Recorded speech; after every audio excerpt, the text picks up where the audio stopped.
बजरंग दल कोई राजनीतिक संगठन नहीं है, फिर भी बजरंग दल का राजनीति में अक्सर जिक्र होता रहता है। बजरंग दल विश्व हिंदू परिषद से जुड़ा हुआ है और जानते हैं हाल के दिनों में बजरंग दल की इतनी चर्चा क्यों हो गई। दरअसल कर्नाटक के लिए कांग्रेस का जो घोषणा पत्र आया है उसमें बजरंग दल और पीएफआई को बैन करने की बात है। अब आखिर पीएफआई क्या है और बजरंग दल को कांग्रेस पीएफआई की पात में क्यों रख रही है, आइए समझते हैं। 11 जुलाई 2022 फुलवारी शरीफ, पटना, बिहार।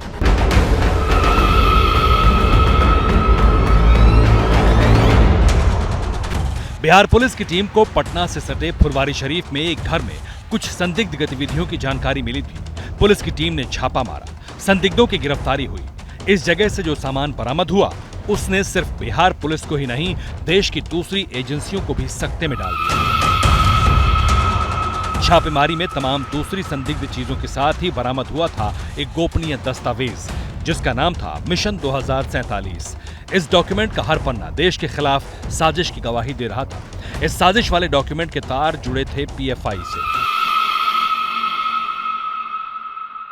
पीएफआई यानी पॉपुलर फ्रंट ऑफ इंडिया, वो संगठन जिसका नाम हर बार किसी न किसी देश विरोधी गतिविधि से जुड़ा। 2007 में बने इस संगठन का नाम जब भी आया तब कोई न कोई देश विरोधी गतिविधि हुई या हिंसा से इसका नाम जुड़ा था। पहली बार पीएफआई की चर्चा 2010 में तब हुई जब केरल में प्रोफेसर टीजे जोसेफ का हाथ बीच सड़क पर काट दिया गया।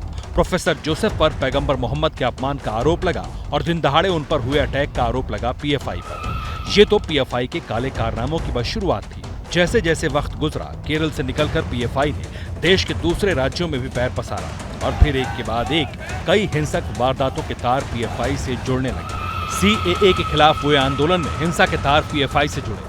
अप्रैल 2022 में राजस्थान के करौली में हुई हिंसा के तार पीएफआई से जुड़े। जून 2022 में कानपुर में नमाज के बाद हुई हिंसा के पीछे पीएफआई कनेक्शन मिला। जून 2022 को उदयपुर में टेलर कन्हैया लाल की हत्या के तार भी पीएफआई से जुड़े। जुलाई 2022 में कर्नाटक में बीजेपी कार्यकर्ता प्रवीण नेट्टारू की हत्या के तार भी पीएफआई से जुड़े। कश्मीर से लेकर के कन्याकुमारी तक हिंसा और देश विरोधी बातों के लिए पीएफआई का कनेक्शन जुड़ता रहा और आखिरकार केंद्र सरकार ने 28 सितंबर 2022 को पीएफआई पर बैन लगा दिया। अब पीएफआई फिर चर्चा में और इसकी वजह है बजरंग दल। कर्नाटक में कांग्रेस ने अपने घोषणा पत्र में बजरंग दल पर बैन लगाने का वादा किया है। कांग्रेस कह रही है कि बजरंग दल भी ठीक वैसे ही काम कर रहा है जैसा पीएफआई करती थी।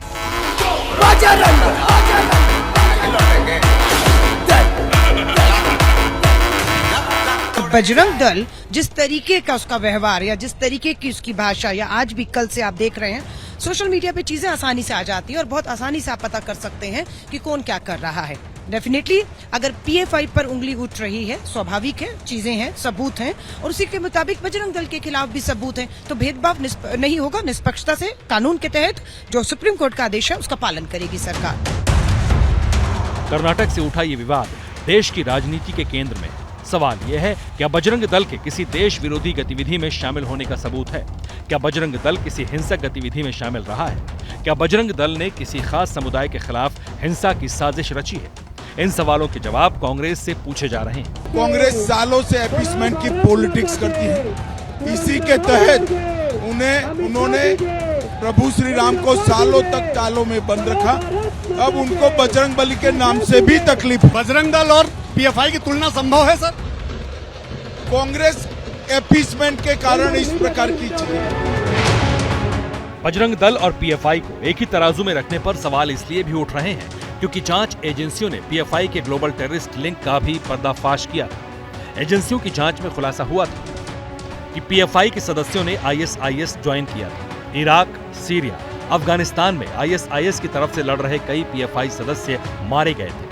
पीएफआई को ग्लोबल टेररिस्ट ग्रुप से फंडिंग के भी सबूत मिले थे। इन्हीं सबूतों के आईने में पीएफआई को बैन किया गया। इसलिए सवाल पूछा जा रहा है कि क्या बजरंग दल के खिलाफ ऐसा कोई सबूत है?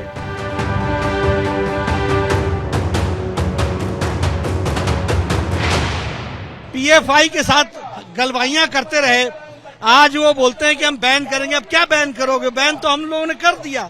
आपको तो सिद्धारमैया जी को तो कर्नाटक की जनता से माफी मांगनी चाहिए जिन्होंने मुख्यमंत्री रहते हुए 175 केस पीएफआई के और एसडीपीआई के वापस लिए और 1600 लोगों को जेल से छोड़ा था।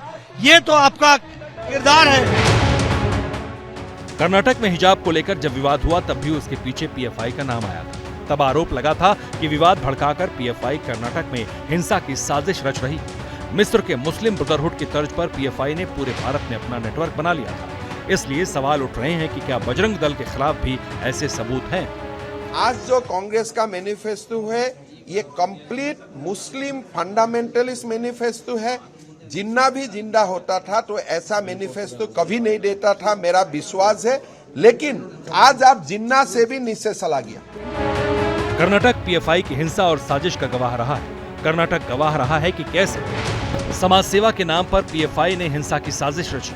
केरल से सटे कर्नाटक के इलाकों में सांप्रदायिक हिंसा के पीछे पीएफआई का हाथ रहा है। इसलिए बजरंग दल के बैन के वादे ने कर्नाटक की राजनीति में फिर पीएफआई को चर्चा में ला दिया है।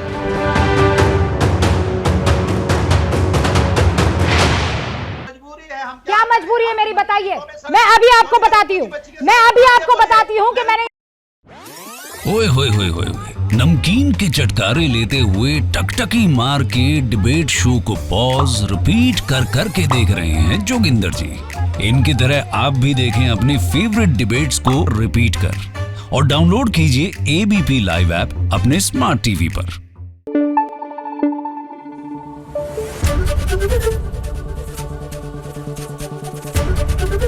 एबीपी न्यूज आपको रखे आगे।